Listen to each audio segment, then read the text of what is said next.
Hello बच्चों, चलिए प्रश्न देखते हैं। प्रारूपिक बीजांड की रचना का नामांकित चित्र बनाइए। तो सबसे पहले जानेंगे हमारे प्रश्न की मुख्य मुख्य अवधारणा। हमारे प्रश्न की मुख्य अवधारणा है, हमें यहाँ पे बताना है, यहाँ पर एक प्रारूपिक यानी कि एक किसी भी एक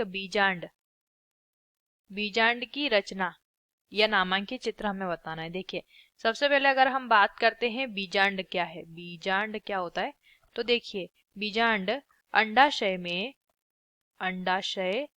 में निषेचन से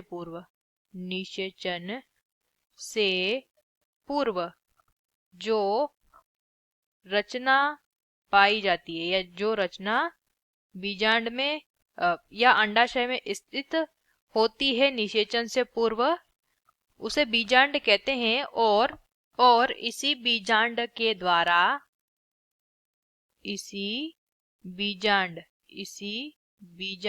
द्वारा किसका, बीज का निर्माण होता है। अब हमें प्रश्न में क्या पूछा गया है, एक प्रारूपिक बीजांड की रचना। आइए देखते हैं। बीजांड की संरचना। अब हम इसका जो है नामकरण कर लेते हैं। ये जो ऊपरी भाग है ये वाला, इसे कहा जाता है बीजांड द्वार। इसे क्या कहा जाता है, ठीक से लिख लेंगे, इसे कहा जाता है बीजांड द्वार, इसे बोला जाता है।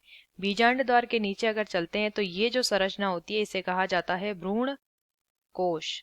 इसे कहते हैं भ्रूण कोश, ठीक है।